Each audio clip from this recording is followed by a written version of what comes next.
नमस्कार। चलिए आज स्थिर वैद्युतिकी यानी इलेक्ट्रोस्टैटिक्स की दुनिया को समझते हैं। ये वो विज्ञान है जो उन छोटी छोटी चिंगारियों और झटकों के पीछे काम करता है जिनका अनुभव हम सबने अपने रोजमर्रा की जिंदगी में कभी ना कभी तो किया ही है। ये सवाल हम सबके मन में कभी ना कभी तो आया ही होगा, है ना? तो आज हम इसी रहस्य से पर्दा उठाने वाले हैं। चलिए मिलकर समझते हैं कि इस अदृश्य शक्ति के पीछे का विज्ञान आखिर है क्या। तो आज का हमारा सफर कुछ ऐसा रहेगा। हम एक साधारण सी चिंगारी से शुरू करेंगे, फिर चार्ज यानी आवेश के दो प्रकारों को समझेंगे। इसके बाद देखेंगे कि यह चार्ज चलता कैसे है, इसके 3 सबसे जरूरी नियम क्या हैं, और आखिर में हम फिजिक्स के एक बहुत ही फंडामेंटल लॉ तक पहुंचेंगे।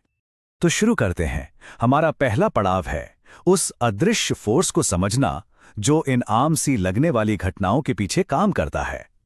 तो स्थिर वैद्युतिकी विज्ञान की वो ब्रांच है जो उन चार्जेस की स्टडी करती है जो स्थिर होते हैं, मतलब जो हिल नहीं रहे, एक जगह रुके हुए हैं। यही वो फाउंडेशन है जिस पर हमारी आज की पूरी बातचीत टिकी है। और ये सिर्फ कोई किताबी थियरी नहीं है। ऊनी स्वेटर उतारते समय जो चट चट की आवाज के साथ चिंगारी दिखती है या आसमान में जो बिजली कड़कती है, ये सब के सब इलेक्ट्रोस्टैटिक्स के ही असली उदाहरण हैं। अच्छा, अब आगे बढ़ते हैं और ये देखते हैं कि चार्ज की इस दोहरी प्रकृति को समझने तक हम पहुंचे कैसे। इसकी कहानी काफी दिलचस्प है। सोचिए, इसकी जड़ें करीब 600 ईसा पूर्व तक जाती हैं, जब इसे पहली बार नोटिस किया गया था। और फिर सदियों बाद बेंजामिन फ्रैंकलिन आए और उन्होंने इसे वो नाम दिए जो हम आज भी इस्तेमाल करते हैं, पॉजिटिव और नेगेटिव। तो नियम बड़ा सीधा है। एक जैसे चार्ज, मान लीजिए 2 पॉजिटिव, एक दूसरे को दूर धकेलते हैं, रिपेल करते हैं।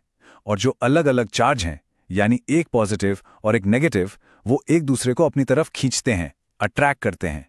यह प्रकृति का एक बहुत ही बेसिक नियम है। बेंजामिन फ्रैंकलिन ने ही ये कन्वेंशन सेट किया था। उन्होंने कहा कि जब हम कांच की छड़ को रेशम से रगड़ते हैं तो छड़ पर जो चार्ज आएगा उसे हम पॉजिटिव कहेंगे, और जो चार्ज रेशम पर जाएगा उसे नेगेटिव कहेंगे। और जब ये पॉजिटिव और नेगेटिव चार्ज मिलते हैं तो क्या होता है? वो एक दूसरे के असर को खत्म कर देते हैं। इसी प्रोसेस को न्यूट्रलाइजेशन कहते हैं, और इसके बाद चीज वापस अपनी नॉर्मल न्यूट्रल स्टेट में आ जाती है। चलिए अब ये देखते हैं कि अलग अलग मटेरियल्स इस चार्ज के फ्लो को कैसे हैंडल करते हैं। कुछ तो इसे बड़े आराम से जाने देते हैं और कुछ इसे बिल्कुल रोक देते हैं। इसे समझने का एक बहुत आसान तरीका है।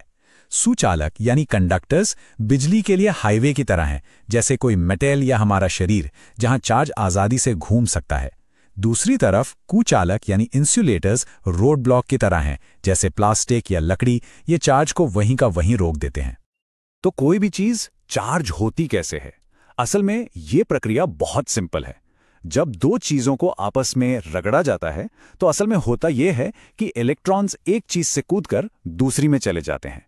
तो जिसने इलेक्ट्रॉन्स खो दिए वो पॉजिटिव हो गया, और जिसको मिल गए वो नेगेटिव। और ये बात याद रखना बहुत जरूरी है। हम कोई नया चार्ज बना नहीं रहे हैं, हम सिर्फ उसे एक जगह से दूसरी जगह ट्रांसफर कर रहे हैं। ये बस इलेक्ट्रॉन्स का रीडिस्ट्रीब्यूशन है और कुछ नहीं। अब हम चार्ज के उन 3 अटूट नियमों को जानेंगे जिन्हें हर इलेक्ट्रिक चार्ज फॉलो करता है। ये फिजिक्स के कुछ सबसे बुनियादी नियम है। पहला नियम है योज्यता यानी एडिटिविटी। इसका मतलब बहुत सीधा है कि आप चार्ज को नॉर्मल नंबर्स की तरह जोड़ सकते हैं, बस उनके पॉजिटिव या नेगेटिव साइन का ध्यान रखना होता है और आपको टोटल चार्ज मिल जाता है। सिंपल। दूसरा नियम है संरक्षण का नियम, लॉ ऑफ कंजर्वेशन। मतलब एक आइसोलेटेड सिस्टम में कुल चार्ज हमेशा उतना ही रहता है। आप उसे इधर से उधर कर सकते हैं, पर उसकी कुल मात्रा कभी नहीं बदलती। ये कुछ ऊर्जा संरक्षण के नियम जैसा ही है। और तीसरा और शायद सबसे दिलचस्प नियम है प्रमात्राकरण या क्वांटाइजेशन। अब इसका मतलब क्या है? इसका मतलब यह है कि चार्ज किसी भी रैंडम अमाउंट में नहीं हो सकता। वो हमेशा एक छोटे से फिक्स्ड पैकेट में आता है, जिसे हम ई कहते हैं। इसे ऐसे समझिए जैसे आप रेत के दाने गिन रहे हैं। आप आधा दाना तो नहीं ले सकते हैं ना। आप या तो 1 दाना लेंगे या 2 या 3। बस चार्ज का भी बिल्कुल यही हिसाब है। और चार्ज का वो जो सबसे छोटा पैकेट है, जिसे हम ई कहते हैं, उसकी वैल्यू ये रही। ये एक बहुत बहुत ही छोटा नंबर है, लेकिन नेचर में हर चार्ज इसी नंबर का ही कोई मल्टीपल होता है। तो एक क्विक रिकैप। चार्ज जुड़ते हैं, वो संरक्षित रहते हैं और वो छोटे छोटे पैकेट्स में आते हैं। ये 3 नियम ही इलेक्ट्रिक चार्ज के बिहेवियर की नींव हैं। अब जब हम चार्ज की प्रॉपर्टीज को समझ चुके हैं तो चलिए अपने आखिरी सेक्शन पर चलते हैं। यहां हम उस लॉ को देखेंगे जो इन चार्जेस के बीच लगने वाले फोर्स को असल में मापता है। कूलम्ब का नियम हमें यह बताता है कि दो चार्जेस के बीच असल में कितना फोर्स लगेगा। ये बहुत सीधा साधा है। चार्ज जितना ज्यादा होगा, फोर्स उतना ही ज्यादा होगा, और उनके बीच की दूरी जितनी ज्यादा होगी, फोर्स उतनी ही तेजी से कमजोर होता जाएगा।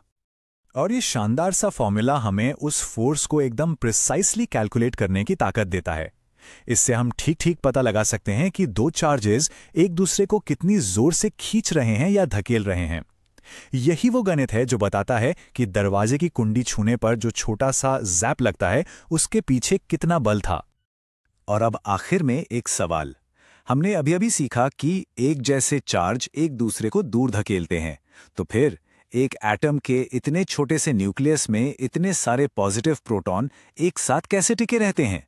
ये सवाल हमें फिजिक्स की और भी गहरी और फैसिनेटिंग दुनिया की ओर ले जाता है। सोचने के लिए कुछ है ना?